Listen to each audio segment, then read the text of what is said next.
नमस्कार साथियों, आप सभी का एक बार फिर स्वागत है। शिक्षा विभाग के यदि आप शिक्षक हैं, अध्यापक हैं, किसी भी पद पर हैं तो इस आदेश को ज़रूर देखें, क्योंकि ये इस आदेश की जानकारी सभी शिक्षक अध्यापक साथियों को होना चाहिए। महत्वपूर्ण आदेश है और लोक शिक्षण संचालनालय ने ये आदेश जारी किया था। चलिए पूरी जानकारी आपको बताते हैं। दोस्तों, स्क्रीन पर आप देख रहे हैं ये लेटर आप कहेंगे दोस्तों बहुत पुराना है, बहुत पुराना नहीं, मतलब ये कहें कि 18/10/2016 का ये आदेश है। परंतु इस आदेश में क्या खास बात है और आपकी जानकारी में इस आदेश को होना बहुत ज़रूरी है, इसलिए हम इसको लेकर आए हैं, आदेश ढूंढकर निकाला है आपके लिए। चलिए देखते हैं। तो लोक शिक्षण संचालनालय का ये आदेश है, आयुक्त महोदय ने जारी किया था और सभी जिला शिक्षा अधिकारियों को जारी किया है। टॉपिक देखें, इसका विषय है मृत शासकीय कर्मचारियों के आश्रित परिवार को शासन द्वारा प्रदान की जा रही सुविधाओं के संबंध में प्रपत्र जारी करने बाबत। मतलब मृत शासकीय कर्मचारी, यदि कोई कर्मचारी का मृत्यु हो जाती है तो उसे किस तरह की सुविधाएं या शासन द्वारा देय होती हैं, यहाँ पर पत्र के माध्यम से बताई गई हैं। चलिए नज़र डालते हैं।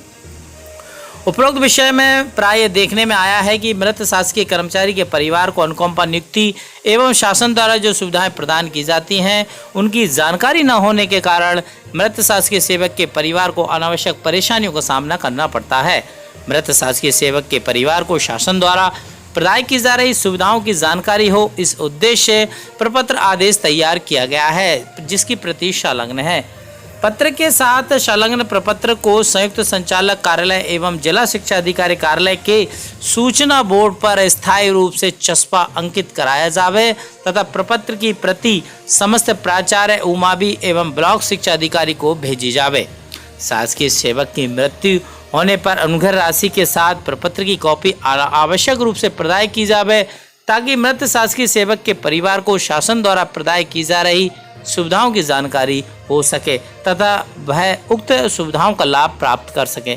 शासन के स्पष्ट आदेश हैं कि यदि किसी शिक्षक या किसी कर्मचारी की मृत्यु होती है तो इस जो ये आदेश है इसकी प्रति भी मृतक के परिवार तक पहुंचाई जाए, जिससे कि मृतक के परिवार को मालूम हो कि शासन की कौन कौन सी सुविधाएं उन्हें मिल सकती हैं। चलिए उन सुविधाओं के बारे में बात करते हैं। आखिर वो सुविधाएं कौन सी हैं जो शासन मृत कर्मचारियों के परिवार को देती है। चलिए उस पर नज़र डालते हैं। स्कूल शिक्षा विभाग द्वारा संवेदना एवं नियम के ये ऊपर ब्यौरा दिया है कि आपके परिवार के सदस्य की आकस्मिक मृत्यु हो जाने पर स्कूल शिक्षा विभाग संवेदना व्यक्त करता है। आपके परिवार को की जो आकस्मिक दुख हुआ है उसके सहन करने की परमपिता परमेश्वर को उससे कामना करता है। स्कूल शिक्षा विभाग दिवंगत शासकीय सेवक अध्यापक संवर्ग के परिवार को निम्न सुविधाएं प्रदान करता है। चलिए सुविधाओं के बारे में।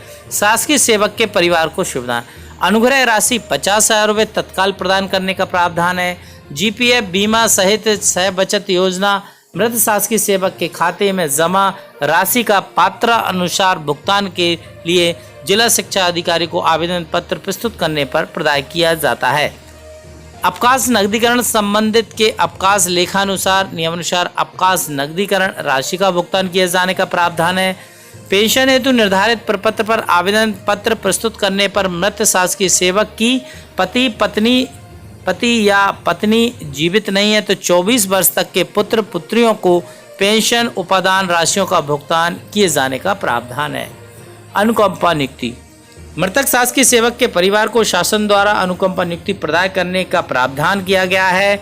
अनुकंपा नियुक्ति हेतु दिवंगत शासकीय सेवक मृतक की पत्नी अथवा पति द्वारा नामांकित पुत्र पुत्रियों में से किसी एक व्यक्ति को अनुकंपा नियुक्ति शैक्षणिक योग्यता के आधार पर ग्रेड 3 भृत पद पर 7 वर्ष तक की समय सीमा में रिक्त पद की उपलब्धता होने पर प्रदान किए जाने का प्रावधान है।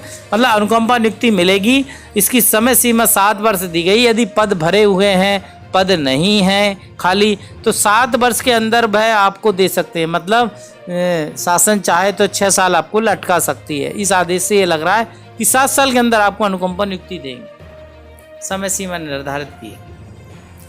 निकाय के अध्यापक संवर्ग के लिए क्या सुविधा दी गई ये भी यहाँ पर बताया गया है।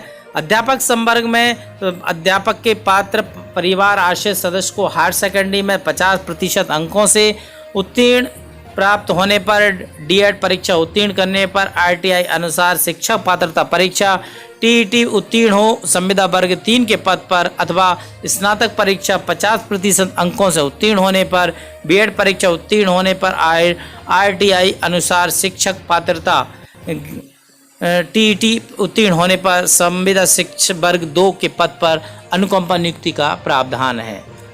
शासन आदेश दिनांक 23/6/2010 के अनुसार अध्यापक संवर्ग आश्रित संविदा शाला शिक्षक वर्ग 3 की शैक्षणिक योग्यता नहीं रखता है तो अनुकंपा नियुक्ति के स्थान पर 1 लाख रुपए दे प्रकरण का निराकरण करने का प्रावधान है।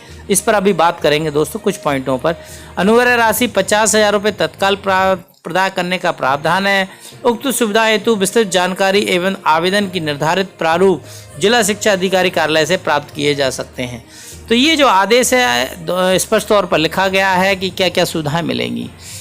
हमारी सभी शिक्षा विभाग की जो लड़ाई है, अध्यापक साथियों की लड़ाई है, वो इसी टॉपिक पर है। ये टॉपिक नंबर आपको बता दें कि ये जो दूसरा है कि अनुकंपा नियुक्ति यदि नहीं मिलती है तो उसे 1 लाख रुपए देकर अलविदा कह दिया जाएगा, बाय बाय टाटा। हालांकि इस राशि को बढ़ाने की बात की गई थी, आदेश भी शायद आ गया था दूसरा कि 1 लाख के स्थान पर 4 लाख रुपए राशि दी जाएगी, परंतु इस राशि से भी शिक्षक के परिवार का भला नहीं होने वाला है। अनुकंपा नियुक्ति का कोई अल्टरनेट ऑप्शन नहीं है, केवल अनुकंपा नियुक्ति ही दी जाए वही बेहतर रिजल्ट। परंतु इसमें दी गई है, देखें कि क्या होना चाहिए युक्त। एक तो संविदा शिक्षा वर्ग 1 को उत्तीर्ण होना चाहिए, वही पात्रता परीक्षा टीईटी भी उत्तीर्ण हो, डीएड भी अनिवार्य है, 50% अंकों के साथ हायर सेकेंडरी या स्नातक के साथ 50% उत्तीर्ण हो। ये सब दी गई हैं। जब अनुकंपा नियुक्ति आप दे रहे हो, किसी परिवार को आप सहायता कर रहे हो, तो उसमें इस तरह की कंडीशनें लगाना क्यों? अरे मृतक के परिवार को एक समय दे दिया जाए, जैसे ही मृतक के मृत्यु होती है कर्मचारी को तो उसे तत्काल पद पर नियुक्ति दें और उससे कहें कि भाई अब 2-4 साल का समय सीमा दे दें कि इसके भीतर आप शैक्षणिक योग्यता जो है इस पद की वो पूरी कर लें, जैसे कि अन्य विभागों में होता है, जैसे पुलिस विभाग में होता है कि यदि नाबालिग छात्र है, बाप पुत्र है, तो उसे अनुकंपा नियुक्ति पुलिस विभाग में दी जाती है और उसे समय दिया जाता है कि भाई इतने समय में आप हाई स्कूल कर लें, जिससे कि आपकी आगे जाके कंप्लीट आरक्षक आप बन पाएँ। तो कुल मिला के आरटी का जो प्रावधान है, हालांकि इसमें छोटे लेवल पर काम नहीं हो सकता कि राज्य शिक्षा केंद्र चाहे तो वह कर दे, ऐसा नहीं है। आरटी में संशोधन करना पड़ेगा, जो कि भारत सरकार द्वारा संशोधन किया जाएगा।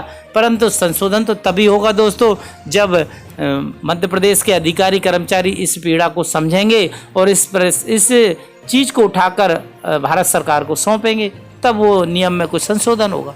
तो दोस्तों ये थी सुविधाओं के बारे में जानकारी दी गई है कि क्या क्या मिलना चाहिए मृतक के परिवारों को, पूरी जानकारी आप तक बताई गई। दोस्तों वीडियो हो सकता है बड़ा हो गया हो, परंतु महत्वपूर्ण जानकारी थी जो प्रत्येक शिक्षक को जानकारी में होना चाहिए। हालांकि जिला शिक्षा अधिकारी को ये स्पष्ट तौर पर कहा गया है कि इस तरह की जानकारी आप सूचना पटल पर स्थायी रूप से अंकित करें, जिससे कि सभी को ये मालूम हो और बीओ डीओ डीडीओ सब तक ये पत्र पहुंचना चाहिए, जिससे कि इस जानकारी सभी शिक्षक अध्यापक साथियों को मिल सके।